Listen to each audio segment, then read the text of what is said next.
Hello students, today we will learn about non-ferrous alloys.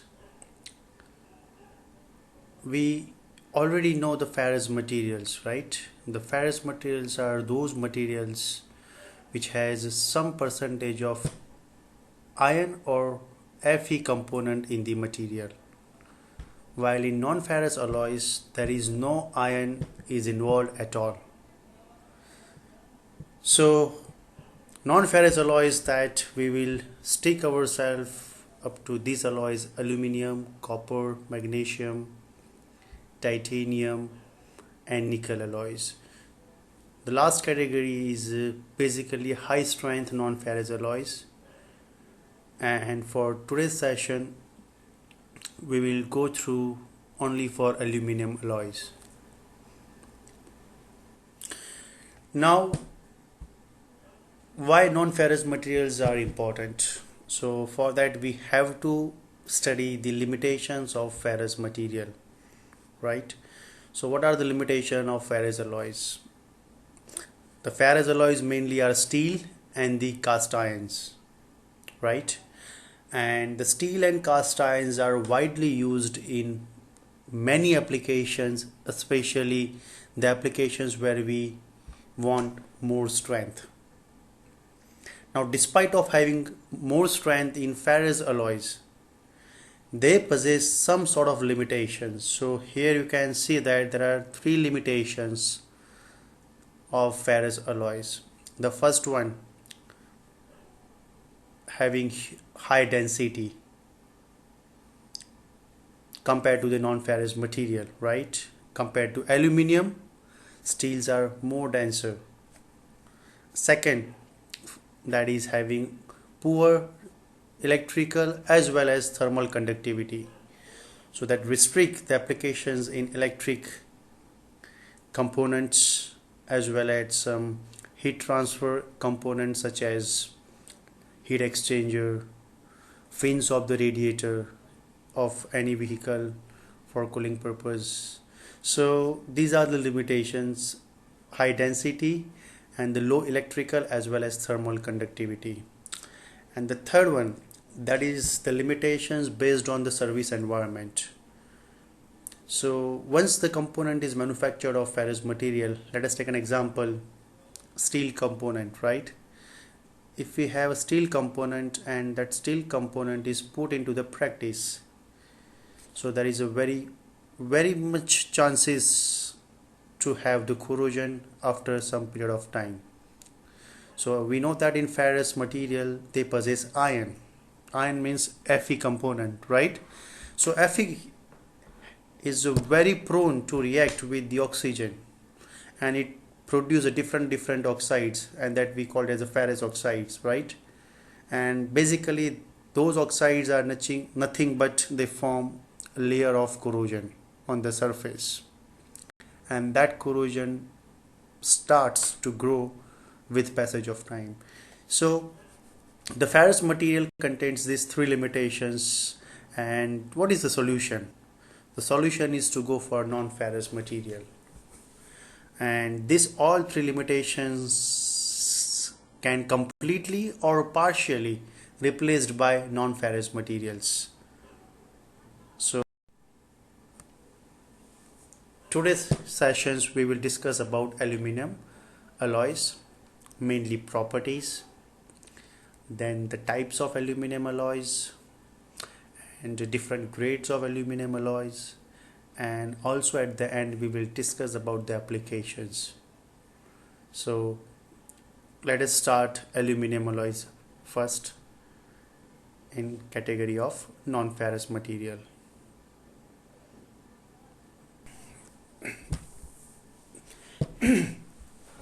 So classification of aluminum alloys.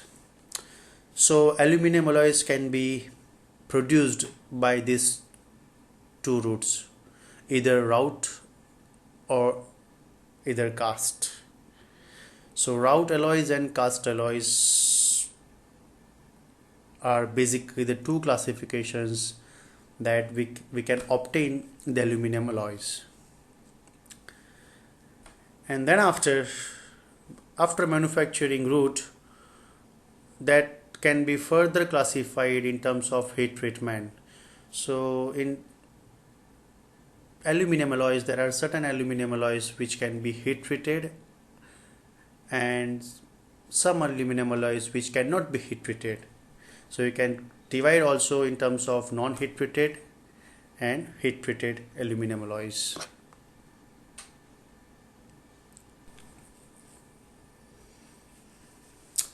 So aluminum alloys produced by casting route, that we called as a cast alloys, and the cast aluminum alloys basically are little bit brittle in nature because of the production route, because it is a casting, right? And we know that how the casting is performed. The casting basically is a completely phase changing manufacturing process. So initially the raw material is in a solid form, then we melt, we change the phase of the material, then again we solidify, again the phase is changed from liquid to solid, and because of this drastic thermomechanical nature of the process, you have the brittleness in the material.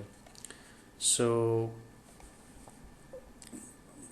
that is the reason that the cast iron, they cannot go for more deformation. That means if I have aluminum alloy produced by casting, that may not have a very good mechanical properties in terms of tensile strength such as UTS, yield strength, and ductility, of course hardness as well. So cast alloys may not have very good mechanical properties, while on other hand, if I have the aluminum alloys produced through route, means rolling, forging and something like that, and they may have better mechanical properties in comparison to the cast alloys, because here the manufacturing route is different. So always remember that the aluminum alloys produced by casting having always inferior mechanical properties compared to those aluminum alloys which are produced by other route than the casting.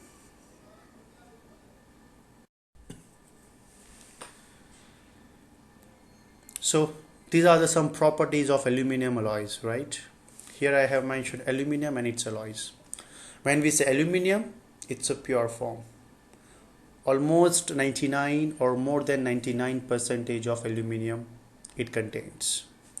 When we call it as aluminum alloys, the main element is aluminum, and the remaining element in terms of percentage, that may be the other chemical elements like magnesium, zinc, silicon, copper and other things, right? So aluminum means it's pure aluminum. When we call it alloy of aluminum, then it have a main element aluminum, and the remaining percentage maybe 5 to 10% other elements. So aluminum having excellent property, that is, we can say that very good strength to weight ratio. So that strength to weight ratio is because of this low density. That is the important property in comparison to the ferrous materials such as steel and the cast iron. The second, electrical and thermal conductivity, excellent in aluminum alloys compared to the ferrous material. Better resistance to the corrosion, right? So these three positive characteristics, basically these are the limitations or disadvantages of the ferrous materials, right? So that is the base thing. We can replace some of the steel and the cast iron material by aluminum, but always remember that the ferrous material have much more higher mechanical properties than non-ferrous materials. Another advantage of aluminum, that very good ductility, so that allows to form in different shades and shapes of the product when we go for metal forming, right? and all aluminums has the crystal structure in form of face centered cubic, that is FCC, and because of that its ductility is retained even at very low temperature. So that is very important. Low temperature may be less than room temperature, or sometime it is less than 0 degree Celsius. So it's sub 0 degree temperature also it has a better ductility, right? And this property, low temperature property, basically very much in need when we design any material for spacecraft applications, because in spacecraft applications you may have higher temperature, lower temperature, so the material must retain the original property at higher as well as lower temperature. And the lower melting temperature or lower melting point compared to ferrous materials in a range of 600 to 660 degrees Celsius, right? So that also gives very good characteristic from manufacturing point of view. Now in properties, mechanical strength. We know what is mechanical strength, right? So basically the strength is nothing but resistance to the complete deformations or fracture. So here you can see these highlighted red color fonts, right? That in aluminium we can enhance the strength, mechanical strength or property by cold working and by alloying, right? So that's why we go for different aluminum alloys. So if we add some chemical elements, maybe zinc, magnesium, right, and by adding these alloying elements we can further improve the mechanical strength. And you can see here this alloying means copper, magnesium, silicon, manganese and zinc. These are the basically elements which contributes towards the enhancement of the mechanical strength in aluminium. So if you add different elements, then you can have different alloys, right? And another thing is that in aluminium alloys we can have the intermetallic compounds that we will discuss later on, right? A different aluminium alloys, different alloys means different compositions. One aluminium alloy may have copper, one may have magnesium, one may have zinc. So different elements will give you different intermetallic compound, and those intermetallic compound basically that will enhance the strength of the aluminium alloy. So specific strength, right? So we know that having a very good specific strength, so that's why these aluminium alloys are the best choice amongst all non-ferrous alloys. Now what are the different types of aluminium alloys? What are the types, right? So if you see this table, right, so in this table you will see the different series, 1 series, 2 series, 3 series and so on, 8 series, right? Now this series are well classified based on the chemical elements. So here you can see that 1 series basically not much more elements, so you can say it's a pure aluminium, right? So almost 99 or more than 99% of aluminium is present in 1 series. And in series 2 or 2000 series you see main chemical element is a copper, right? And here you can see the range of copper is given is 1.9 to 6.8, so up to means it's a range of 2 to 7% of copper if you have in your aluminium, then we say that it's a 2000 series. Then the 3000 series, you see that manganese is a main alloying element and having a maximum of 1.5 percentage. 4000 series is a silicon as a major alloying element, 3.6 to 13.5 percentage, which is quite high. You can see here. So it's like a aluminum silicon alloy, right? And then we call it the 4000 series of aluminum. Then the 5000 series, again it's magnesium. So magnesium's up to 5.5 percentage. So it's a ALMG series, right? It's a magnesium. 6000.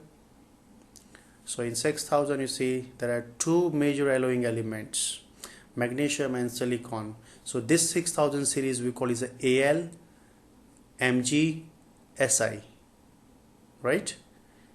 And these are widely used alloy as far as application is concerned. Next one is 7000 series. Here the major alloying element is zinc. See, up to 8.2 percentage you can have a zinc in this series.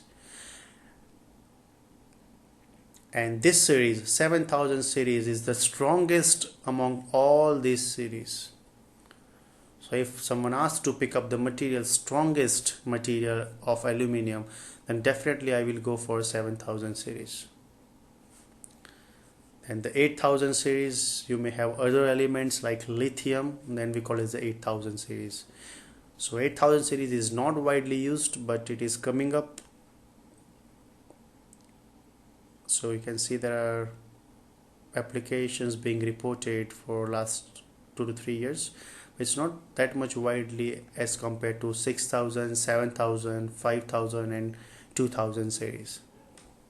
So these are the different types of aluminum alloys.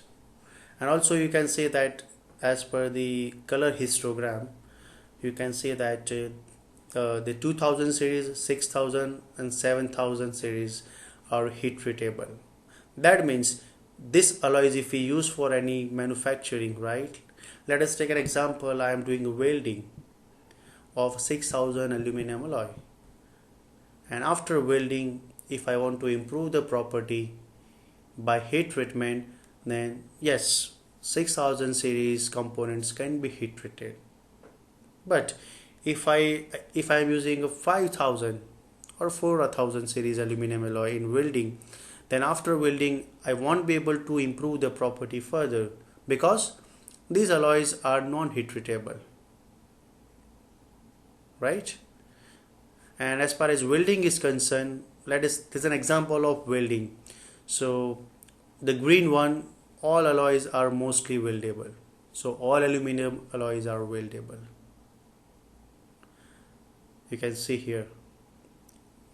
And this is the FSW. Basically it's a new process, solid state process. But if you go for arc welding, then these two series, 2000 and 7000 series by arc welding or by any fusion welding, it's non-weldable. So in that case, what is the option? Only this FSW here and here. So this is all about the different types of aluminum alloys. So you can select the alloy, depends on your applications and depends on the requirement during the operation. So this is a new alloy, which is basically you can say it's a new generation aluminum alloy, and this new generation aluminum alloy we call as aluminum lithium. So lithium is a chemical or alloying element, and because of presence of lithium, the density is further reduced for aluminum, and that is why this aluminum lithium alloy is a popular choice for aircraft applications at present. So at present, that this new generation aluminum alloy having a lower density compared to other aluminum alloys and having very good properties in terms of fatigue and low temperature, right? So in aircraft we need definitely low temperature properties, So that gives more attention to this next generation alloy, that is aluminum lithium. Now applications of aluminum alloys. So aluminum alloy is basically everywhere. At present, aluminum alloys can be used as a structural component or non-structural component. So you see wide range in aeronautical, automotive industries, electric conductors, right, having good thermal conductivity, electrical conductivity. So electrical conductors, obviously you can see a lot of aluminum foils for packaging, obviously for medicines, and for non-technical consumer like household, furniture, architectural, you can see everywhere. There's a heat exchanger in the power plant industries. So applications of aluminum alloys can be seen almost each and every segment. So these are the alloys, not pure aluminum, because pure aluminum may not have the other chemical components, and if there is a pure aluminum, then you may not have that strength. So alloys of aluminum means having good property. So from engineering point of view, let us try to understand the major applications of aluminum alloys. So on the left you can see one aircraft is there, on the right you can see one automotive vehicle. So you can see the different parts, briefly different parts made of different materials, right? Here you can see these are 2000 series. So basically it's aluminum, lithium nowadays people are using. Here also see 7000 series of winglets of aircraft. So 7000 series, the hardest one, the strongest one. You have see that here the 6000 series of aluminum alloy. So different applications in aircraft, and you see the huge amount of aluminum is used to manufacture aircraft. Same like in case of automotive vehicle, you can see that the radiator and the refrigeration conditioner parts made of aluminum alloys, right? You see the cast aluminum alloys, there's used to have some power transmission mechanism, basically a power train, you can see here. Then you see the outer body panels and the closures of the automotive of 6000 aluminum series, and so on, you can see here. Also one of the important applications of aluminum, you can see that electric vehicles. As we know that the entire world is racing towards battery operated electric vehicles, right? So in that electric vehicles there is a lot of applications of aluminum, whether it is a mounting of a battery or structural member. Aluminum is widely used in electric vehicles. So here you see the different materials is listed, aluminum number. There's a 1000 series, 3000 series, 5000 series. The number is given by Aluminum Association, right? So here you can see that is divided in a route, non-heat treatable, route heat treatable, cast heat treatable, and at the end the new generation of aluminum alloys, aluminum lithium alloys, are listed. So if you see the tensile strength of all aluminum alloys, you can say that this alloy 7075 means 7000 aluminum series having the best tensile properties among all these alloys. All these alloys 7075 having excellent strength. So, and if you see the other alloys, right, these are pure alloy, right, 1000 series, you see the tensile strength only 90 megapascal, while if I use a 7075 I have 570 megapascal, 570 Newton per millimeter square, which is quite good. So the use of this material will give you the better strength, as well as you will have the advantage of weight reduction in your assembly, right? So also you can see ductility. Yeah, if you're looking for better ductility, then you have to go for aluminum, pure aluminum, right? So you cannot have two things simultaneously. That already we studied the straight strain curve. So strength and ductility, it has to be a proper trade-off. So you can see the applications, right?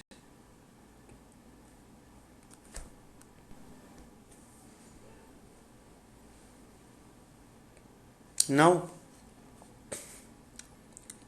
I will put some more lights on 7075 alloy, the strongest aluminum alloy among all aluminum alloys, right?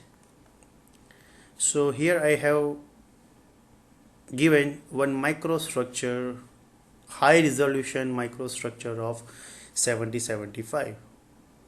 Now here you can see the scale bar of 1 micron, this much size, and here you can see the grain boundaries. So you can see this is a grain boundary of 1 grain, this is a second grain, this is a third grain, this is a fourth grain, fifth grain, and so on. You can see the grain boundaries, right? Now there are two observations to make here, that on a grain boundaries you will see some black spots. You see here black spots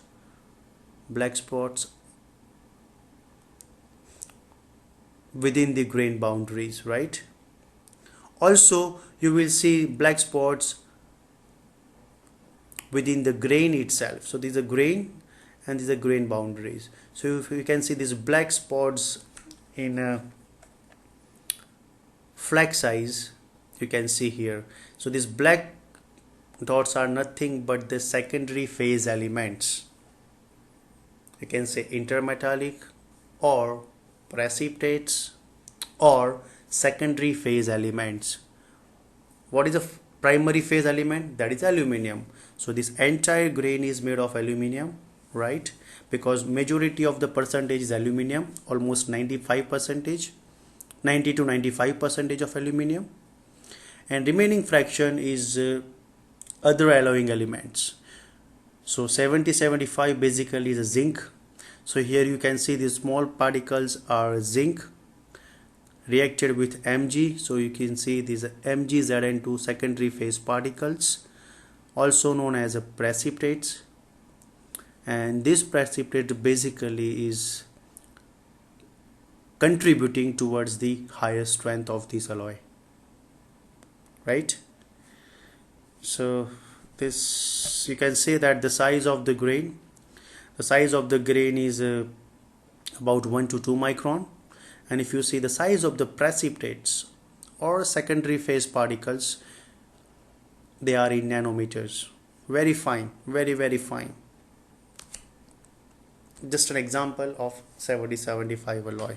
So what I mean to say, that the alloy, when we talk about the alloy means they have the better properties compared to the pure material, and this enhancement in the property comes from the precipitates. Precipitates nothing but the major alloying elements such as zinc, magnesium, copper, magnesium, what is available in a respective aluminum alloy.